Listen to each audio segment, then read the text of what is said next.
Welcome to the Deep Dive, your shortcut to being truly well informed. Today, we're plunging into the remarkable journey of adolescence. It's a time often misunderstood, right?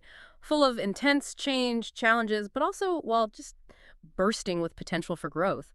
Our mission today is really to unpack how teens can develop crucial life skills, build resilience, make better decisions, and cultivate habits that lead to a more purposeful, satisfying life. We've got some fascinating sources to draw from. Absolutely. And this isn't just, general self-improvement talk. From a scientific angle, understanding why adolescence unfolds the way it does is just vital.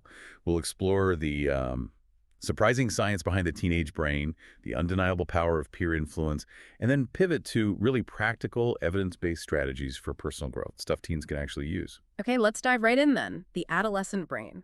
We hear all the time about teenagers making impulsive decisions, but what's really going on inside their heads? What makes this period so, well, unique? Yeah, and this is where it gets really insightful. Neuroimaging studies. They've completely changed our understanding. Forget thinking 18 is the finish line for brain development. The human brain, especially those sophisticated executive functions, things like impulse control, emotional regulation, planning ahead, that's not fully mature until the mid-20s. In 20s, wow. Yeah. So it isn't just that they choose not to think rationally sometimes. It's more like their emotional response can be so overwhelming it actually, what, bypasses the rational part? Exactly. That's a great way to put it. Dr. Joseph Campolone explains it really clearly. Adults tend to use the prefrontal cortex, that's the rational judgment hub. Teens, though, they primarily process information with your amygdala, the emotional core. Okay. And crucially, the connections between those two parts. They're still under construction. So yeah, when they're flooded with emotion, they might make decisions they literally can't explain later. They were feeling, not thinking quite as much. Right. And how does the developing brain play into risk-taking? Because that feels like such a defining part of being a teenager. Oh, it's directly tied in. Mm? Teenagers assess risk differently because they struggle to accurately value future outcomes, especially if those outcomes feel far away or just outside their current experience. The specific brain circuits needed for that kind of future consequence weighing, they're just not fully wired up yet. No. And what's more, context is huge. In moments of high excitement or arousal, especially if consequences seem immediate, teens are way less likely to be swayed just by knowing something could go wrong. The potential reward right then and there often just wins out. That's a lot to unpack about the internal wiring. But of course, teens aren't just brains and jars, right? They live in a social world. So how does this developing brain interact with something as powerful and honestly as unavoidable as peer influence? You've hit on a really critical piece of the puzzle. Adolescence seems almost hardwired for heightened peer engagement. Brain imaging studies actually show that simply being watched by a peer can cause these really high levels of physiological arousal in teenagers.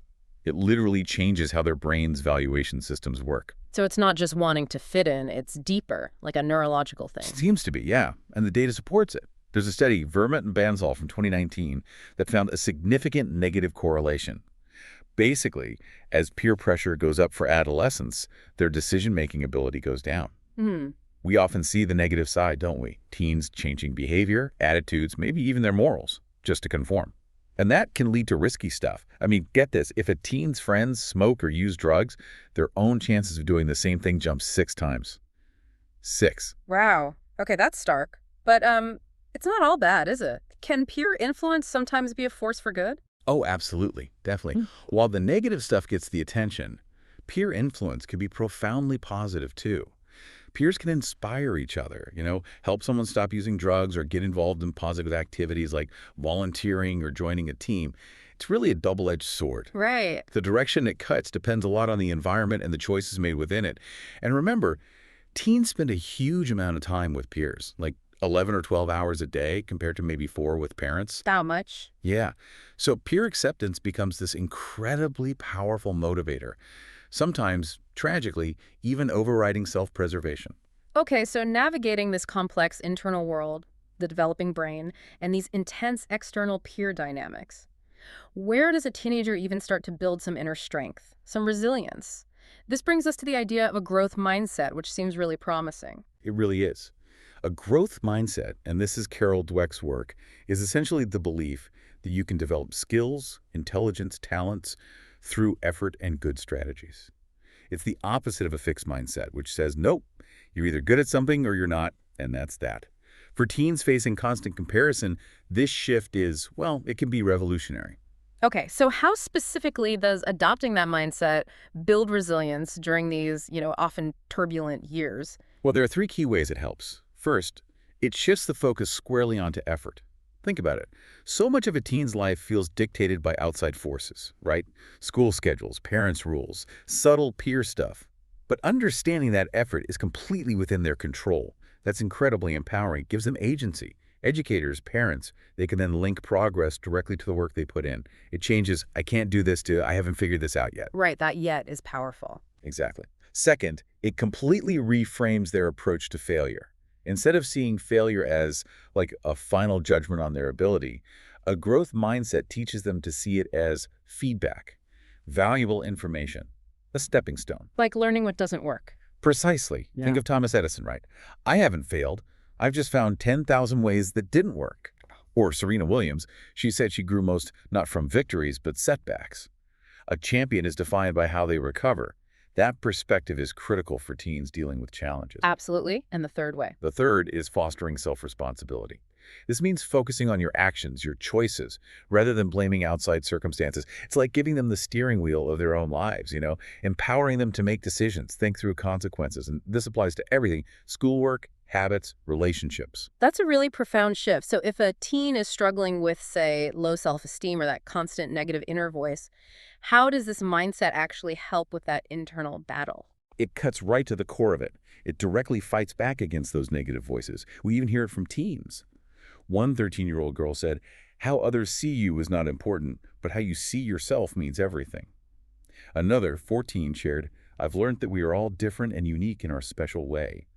A growth mindset helps them build resourcefulness, develop their abilities, and gain this real sense of control. It builds genuine self-belief. Okay, so if taking responsibility and shifting your mindset is the foundation, how do you actually do it? How do you make it stick? Turn intention into action? Our sources point towards Atomic Habits as being this incredibly powerful roadmap. Yes, exactly. We were talking about James Clear's philosophy here. The core idea is super compelling. Tiny changes, even just improving by 1% each day, can compound over time into really extraordinary results. The word atomic highlights that these are like the smallest fundamental units of behavior, but they hold immense power. And a habit is just a routine you do regularly, often automatically. 1%, it seems almost too small. Can tiny tweaks really lead to massive changes? It sounds counterintuitive, maybe, but yes. Look at the British cycling team, a fantastic example. Back in 2003, they were, frankly, pretty mediocre. Then Dave Brailsford came in with his aggregation of marginal gains idea. They obsessively looked for 1% improvements in everything. Everything. Like what? Oh, everything. Bike seats, massage gels, tire grip, using alcohol, even the best pillows for sleep. How riders wash their hands to avoid colds. Tiny, tiny details. Huh. The result, just 5 years later, Beijing Olympics, they won 60% of the gold medals available, dominated for a decade. It's a powerful illustration of how habits compound like investments, positively or, negatively if they're bad habits. Okay, that's compelling. And what really jumped out at me from Clear's work is this idea of identity change. Can you unpack that? Yeah, this is maybe the most powerful lever for change. Clear talks about 3 layers of behavior change. There's outcomes and results you want, your goals, process the habits and systems you follow, and then identity or underlying beliefs about yourself, your self-image. He argues that true lasting change happens when you shift your identity. It's more effective than just focusing on goals. So instead of saying, I want to read 5 books this month, that's outcome focused. You shift to, I am a reader. That's identity focused. Yeah. You're not just chasing a goal, you're becoming the kind of person who naturally does that thing. I see. So you focus on who you want to be. Exactly. So how do we actually build these identity-shaping habits then? What are the mechanics? Clear breaks it down really nicely into 4 steps. There's a cue, the trigger, a craving, the motivation or desire, a response to the actual habit, and a reward, which satisfies the craving and reinforces the loop. Like a phone buzz. Perfect example. Phone buzzes, Oh. cue. You crave knowing who it is or what's happening, craving, you pick it up, response, and you satisfy that curiosity or need for connection, reward. That loop makes you likely to pick it up next time it buzzes. From this simple loop, he develops his 4 laws for building good habits and inversions for breaking bad ones. Okay, let's hear them. All right, for good habits, First law, make it obvious. Yeah. This is all about designing your environment for success. Use something called implementation intention, basically, planning out when and where you'll do the habit. A study showed people were way more likely to exercise, like 91%, if they made a specific plan. Just planning makes that much difference. Apparently so. Or try habit stacking. Link a new habit to one you already do. Like, after I pour my morning coffee, I will meditate for 1 minute. And we have to be realistic about self-control. It's often overrated. Remember that Vietnam War heroin study? Vaguely, yeah. 9 out of 10 soldiers who were users quit almost overnight when they came home. Why? Radical change in environment.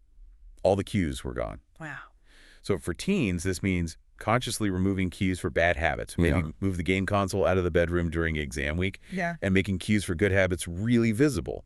Leave your running shoes by the door. Okay, obvious. What's next? Second law, make it attractive. This taps into dopamine. That pleasure chemical isn't just released when you get the reward, but also when you anticipate it. The craving itself can be powerful. So use temptation bundling. Pair something you need to do with something you want to do. After I study for an hour, I get to watch one episode of that show I like. Combining chores and rewards. Kind of. Also, surround yourself with people whose habits you admire. We naturally imitate those around us. And language matters too. Reframe things instead of, I have to go for a run. Try, I get to build my endurance and feel healthier. Makes it more appealing. That definitely shifts the feeling. Okay, law 3. Third law, make it easy. This is crucial. Frequency matters more than duration, especially at first. You want the habit to become automatic. This is where the famous 2-minute rule comes in. Start any new habit by doing it for less than 2 minutes. Want to read more? Read 1 page. Want to run a marathon? Start by just putting on your running shoes. Seriously, just put on the shoes. Yes. It lowers the barrier to starting, which is often the hardest part. Once you've started, it's easier to continue. Also helpful here are commitment devices. Choices you make now to lock in future behavior, like leaving your phone in another room while you study, or deleting distracting apps temporarily. Making the good choice easy and the bad choice hard. Okay, easy. Makes sense. And the last one. Fourth law, make it satisfying. This is the cardinal rule. What is immediately rewarded gets repeated. What is immediately punished gets avoided. The feedback loop needs to close quickly. Simple things like habit tracking work really well. Just putting an X on a calendar after you do the habit provides immediate visual proof of progress. It feels good, builds momentum, don't break the chain, and accountability is huge. Setting up a habit contract with a friend or having an accountability partner you check in with, it adds a layer of social satisfaction or, mild social cost if you don't follow through. There are examples of people agreeing to pay a friend money or do something embarrassing if they miss their habit. Okay, that adds some stakes. It does.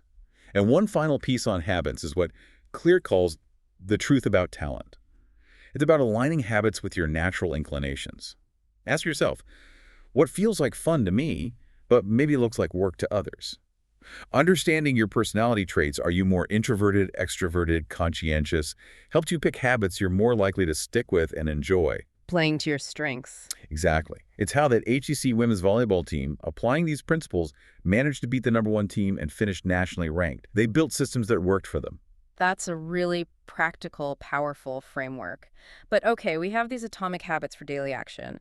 How do teens take bigger goals, broader intentions, and actually turn them into reality? That's where effective goal setting comes in, right? Absolutely. It's a critical skill. Teens often have huge dreams, which is fantastic, but they don't always have the experience to break those big goals down into, manageable steps. If goals are too vague or feel totally unrealistic, it's easy to get discouraged and just give up. Yeah. So structured goal setting is key, and it actually reinforces that growth mindset we talked about. It helps them experience their own competence. So what are the main benefits, and how can adults like parents or teachers best support teens in this? Because it sounds like you can't just impose goals on them. You definitely can. The benefits are clear, though. It teaches organization, time management, boosts motivation, and that feeling of I can do this, self-efficacy. It builds accountability, and it creates really great opportunities for adults to partner with them. As for supporting them, here are a few key things for adults. First, and this is crucial, make it their goal, not yours. Teens need that autonomy. You can't force it. Second, partner and support their interests. Yeah. Even if you don't totally get it. Maybe it's growing a TikTok following or learning a complex video game strategy. If it's safe and reasonable, show genuine interest and support. Third, introduce goal setting as a tool for their dreams. Use invitational language, not you should set a goal, but maybe, wow, You seem really interested in learning guitar. Would it be helpful if we looked at ways to make a plan for that? Softer approach. Yeah. Fourth, show them they're in control. If they're frustrated, say, about a setback, emphasize first. Then gently help them recall past successes and specifically what they did to achieve them. Remember how you learned that tricky skateboarding move? You were really strategic about your practice time? Fifth, help them make goals SMART. Specific, measurable, achievable, relevant, time-bound. A general goal like get better grades is okay, but it's hard to track. How do you make that smart? Well, you focus on their actions. Instead of getting an A in math, which depends partly on the teacher or the test, maybe it's complete all math homework assignments on time for the next month, or spend 30 minutes reviewing math concepts 3 times a week. Always praise the intention first, then help refine it. A simple template can help. I will event specific action by date time frame. When and where will I do it? With whom?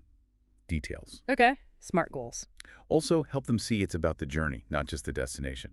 There's satisfaction in the process, the planning, the effort, the revising, even deciding responsibly to change course. And try to connect the goal to a deeper value. Their initial reason might be simple, like, I want a new bike. Validate that. Then maybe explore how saving for it connects to perseverance, responsibility, or independence. Good points. Any other practical tips? Yes. Encourage them to write goals down. Studies suggest you're about 33% more likely to achieve them if they're written. Find a goal buddy, a friend to check in with weekly. That adds accountability. And this is a big one. Help them anticipate potential obstacles before they happen. Brainstorm challenges, what might get in the way, and plan solutions together. Okay, if you're tired after soccer practice, maybe you could do your homework at the library right after school instead of waiting until you get home. This reduces stress later. Planning for roadblocks. Smart. Very. And for longer-term goals, schedule check-in dates to revisit and revise. When you check in, celebrate the actions they've taken, not just the outcome. And let them decide if the goal is still right for them. It's okay to responsibly abandon a goal that no longer fits. That's not failure, it's adapting. That's a really helpful perspective. Okay, so we've got the brain science, the mindset shift, the power of tiny habits, and smart goal setting. How do we pull this all together, make it a cohesive way of living for teens? Well, that's where something like Sean Covey's The 7 Habits of Highly Effective Teens comes in nicely. It offers a kind of holistic roadmap, integrating many of these principles we've discussed. It builds on the same foundations, but tailors them specifically for the unique challenges and contexts of adolescence. Can you give us a quick flavor of those habits and how they connect? Sure. Briefly, habit 1 is be proactive. This is cure growth mindset and self-responsibility. Taking ownership of your responses, not blaming circumstances, pausing before reacting. Like choosing your response. Exactly. Habit 2 is begin with the end in mind. This is about having a personal vision, knowing your values. It connects directly to setting meaningful goals. Habit 3 is put first things first. This is about time management, prioritizing based on your vision and goals. It's managing fear and focusing on what truly matters, linking back to goal setting and overcoming obstacles. Makes sense. Habit 4 is think win-win. This focuses on relationships and collaboration, seeking mutual benefit, essential for navigating peer dynamics positively.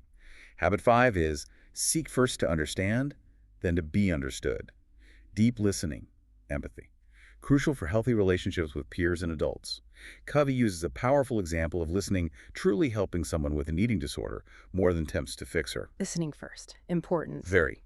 Habit 6 is synergize, working together to achieve more than you could alone. Valuing differences. This really shows the power of the other habits combined. And finally, habit 7 is sharpen the saw. This is about self-renewal, taking care of your body, brain, heart, and soul. Essential for maintaining resilience and effectiveness long-term. It underpins everything else. Wow, okay. We have covered so much ground today, from the really incredible science of the teenage brain all the way to these very practical strategies for building resilience and, well, more purposeful lives. It really has come together, hasn't it? Yeah. I think understanding that brain development piece helps us approach teen challenges with, well, more empathy, but also with better tools.